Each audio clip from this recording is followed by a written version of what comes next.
Jnananjana Shalakaya Chakshurtalitangena Tasmai Sri Gurave Namaha. Jai Shri Krishna Chaitanya Prabhu Nityananda Shri Advaita Gadadhar Shri Vasudeva Gaur Hare Krishna, Krishna Krishna, Hare Hare, Hare Rama, Rama Rama, Hare Hare.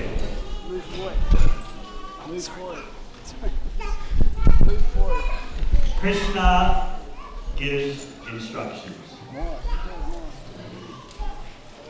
In Bhagavad Gita, most of you know, Krishna concludes by saying, you give up all conceptions of what you think is dharma and just surrender to me. That may seem very difficult, but we have an advantage. You see, Krishna gives the instructions, which are like a sharp sword. Those instructions from Krishna can cut the knot of material entanglement.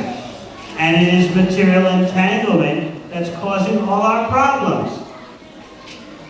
But how do we have the capacity to handle Krishna's instructions?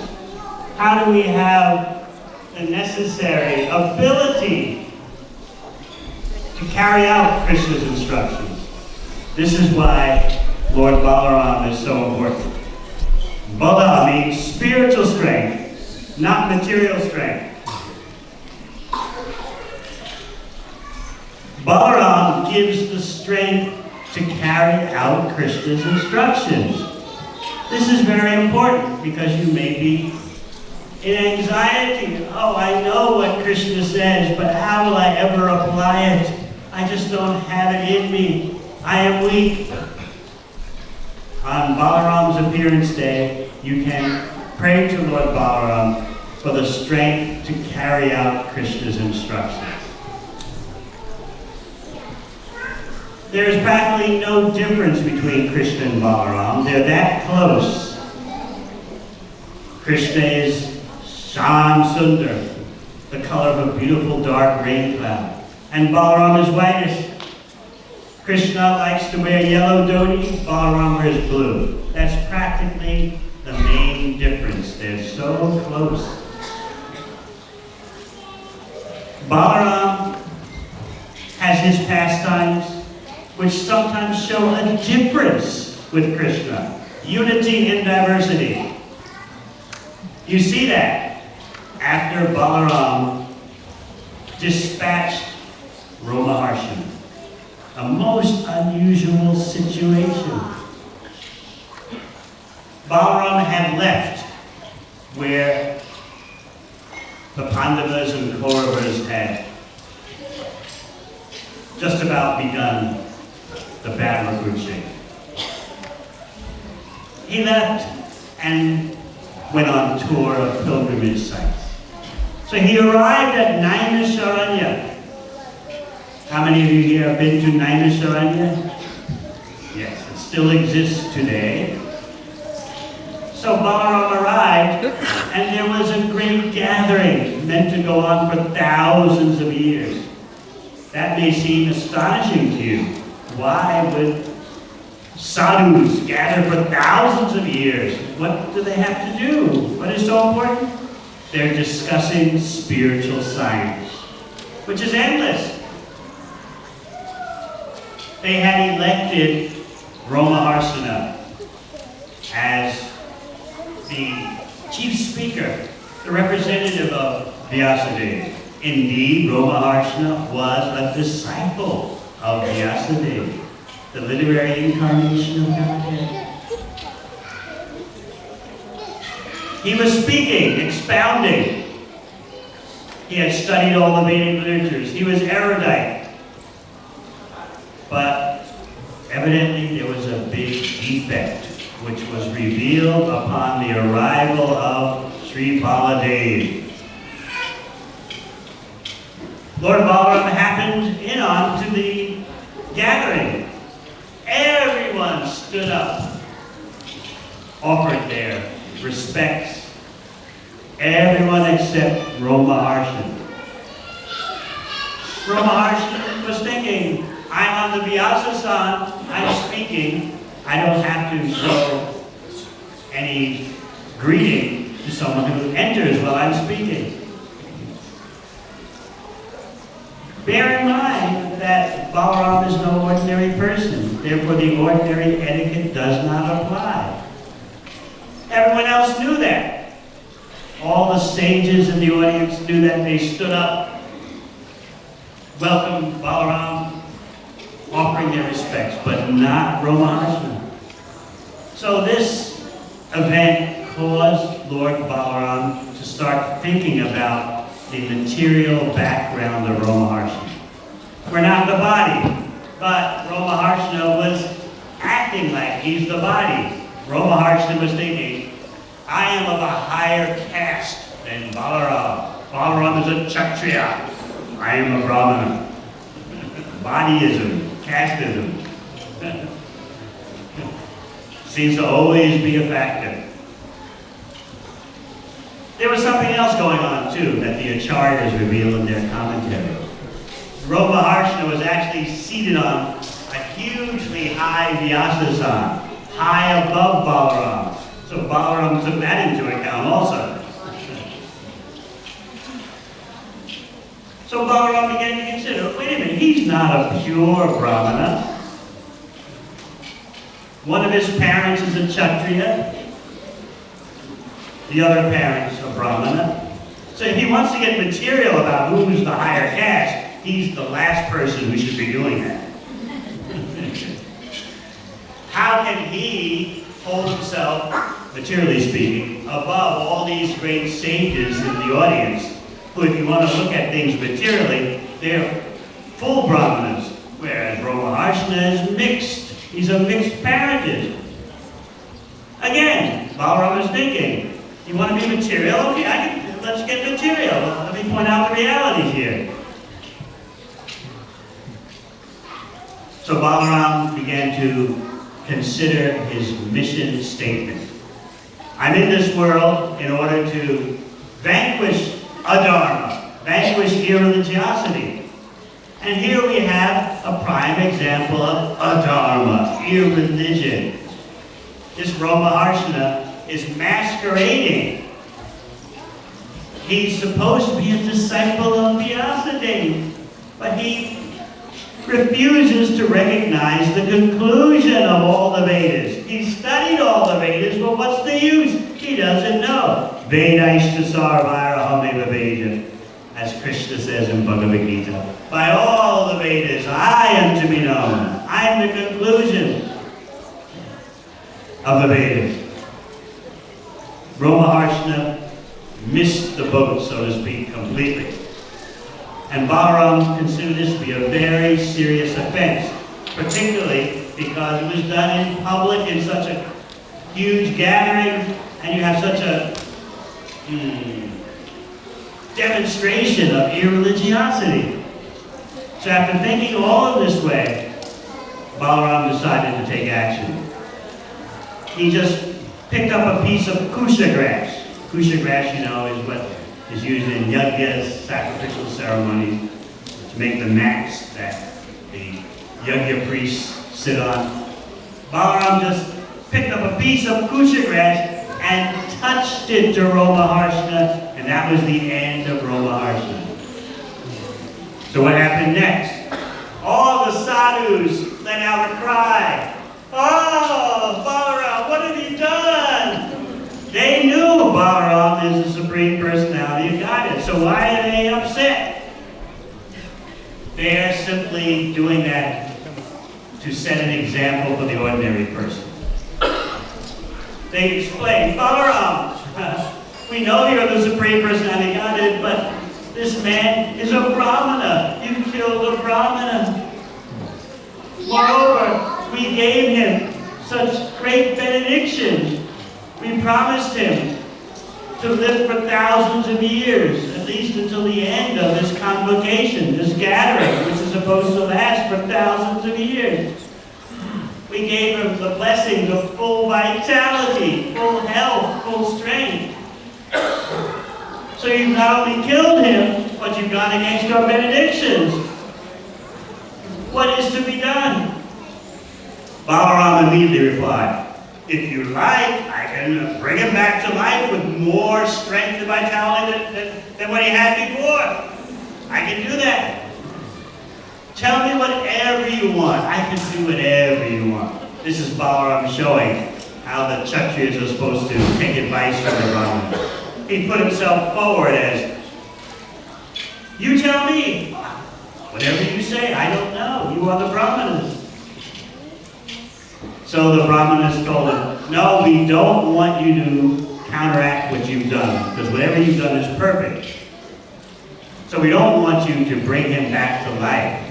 At the same time, bear in mind, we gave him a benediction that he would have a long life of vitality. So what to do here? Balaram began to think about the puzzle. I killed him. I can bring him back to life, but the Brahmanas say no. At the same time, the Brahmanas have reminded me that this man has a benediction to live for thousands of years so he can expound upon the Vedas. Here is what I'll do. Bring Varshana Sutta, Lugrastrava, bring his son. Because the Shastra says that the son carries on with the life of the father. In other words, the father lives through the son. So bring his son, Lugrastrava, and apply your benedictions to him. And everything can proceed. Furthermore, tell me what else I can do. Balaram is hinting. I know you're self-satisfied Brahmanas, but I want to do something for you. Come up with something. Say something. What do you want? The Brahmanas understood that, yes, Balaram is setting the example for the ordinary person. He knows our concern, that if the ordinary person sees how a Brahmana is terminated so easily, that's not very good. So therefore, they're very happy that Balaram's adjusting the situation while having done the necessary. So they made a presentation to Balaram. All right, you're asking us what more you can do for us. There is one odious, disgusting demon, asura named Balbala. He, whenever there's a full moon or a dark moon, he comes. And before he appears, a foul wind blows, smelling horribly of pus. And then Balbala appears himself, and he showers upon our yajna site stool, urine, pus, blood, meat, and wine, polluting everyone and everything. Can you please, Balaram, do something about this? Balaram agreed. So, sure enough, the next time there was a full moon or a dark moon, right on schedule, Balbala appears. And before you see Balbala, you feel that nasty wind filled with such horrible smells. And then Balbala makes himself visible. He's there when the wind's blowing, but you can't see him. He has that mystic power. And he makes himself visible while throwing all kinds of horrible things on the yajna stall, the site of the yajna. So what does Balaram do? Balbala can fly through the air as he's showering all this blood, stool, pus, urine, and meat and wine onto the yajna. Balaram is carrying his plow. He has a two-step approach to terminating Balbala. How does he do it? Step number one, with the tip of his plow, he yanks Balbala out of the air. And as Balbala is coming down from flying in the air, he's being dragged down by Balaram's plow. Balaram then takes his club, his other weapon, and cracks Bobula's head. So Bobula makes a horrible sound of death, and that's the end of him. So the Brahmanas are very pleased. The Brahmanas at Naimisaranya, they offer Balaram and his wife a ceremonial bath. He's there with his wife, Revati. And they ask Balaram that you please go on pilgrimage to purify yourself. Not that you need purification because you are the supreme pure, but you go on pilgrimage to set the example. So Balaram went on tour of the holy places, the tirthas, still famous in India today. He saw many classic deities, bathed in many classic rivers of holy rivers. He met the greatest personalities. Of course, who was greater than Lord Balaram? But he met Lord Parashuram. He met Agastya Muni. And the Bhagavatam and the Krishna book say that whether in the deity form or in person, but what's the difference? He met Durga, Shiva, Kartikeya.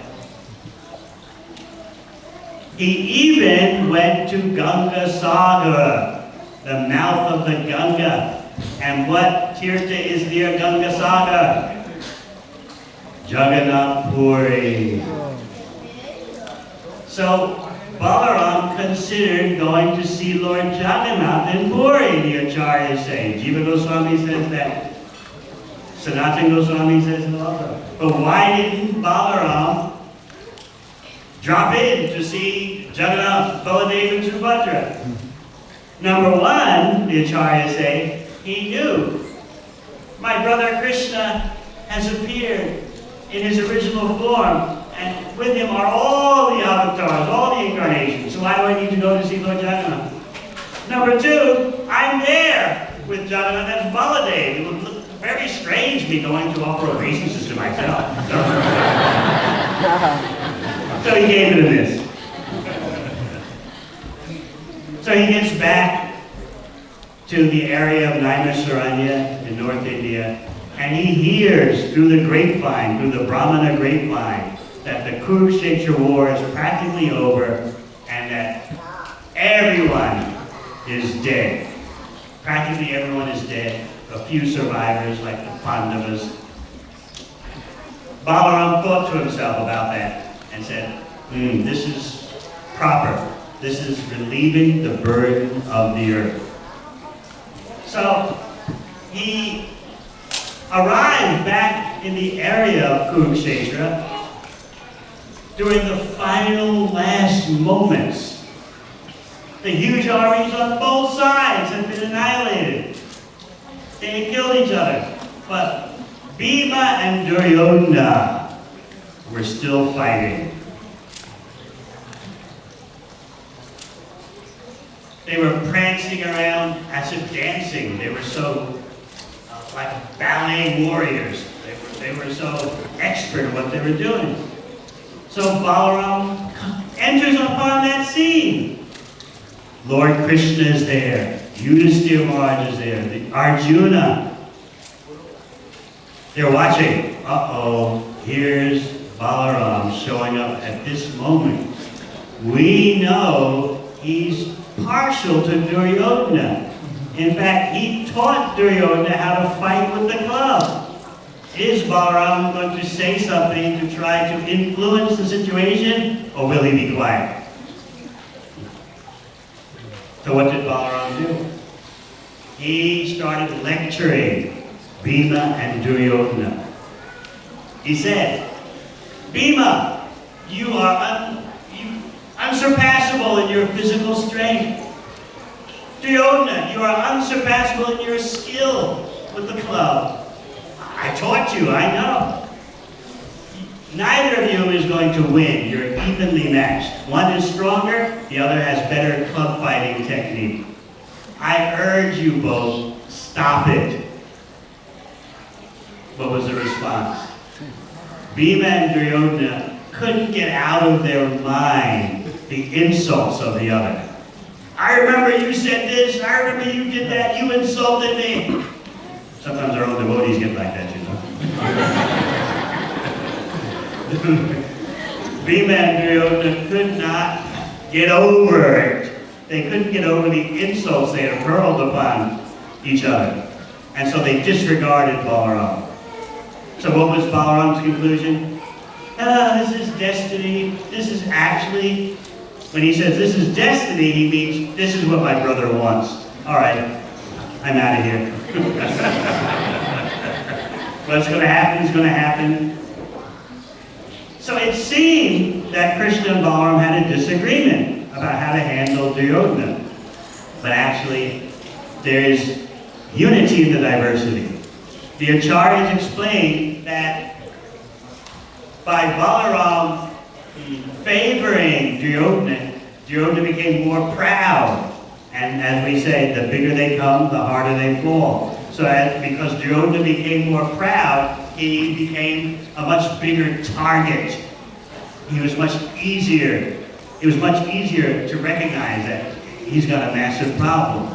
In other words, Balarama, by seemingly being favorable to Duryodhana, kind of highlighted the situation. This man's got a problem. I just said some nice words to him. I taught him how to fight in the club, and now he thinks he's the greatest. So actually, there was unity in purpose. So these are just a tiny drop of the Leelas of Lord Balarama, which are unlimited. Shukadeva Swami tells us at the end of that chapter in the 10th canto. Balarama's pastimes are unlimited, and anyone who hears this pastime of his dealing with Balbala, his dealing with Romaharshana, his dealing with pilgrimage tour, anyone who hears that in the morning and now in the evening becomes blessed. Thank you very much.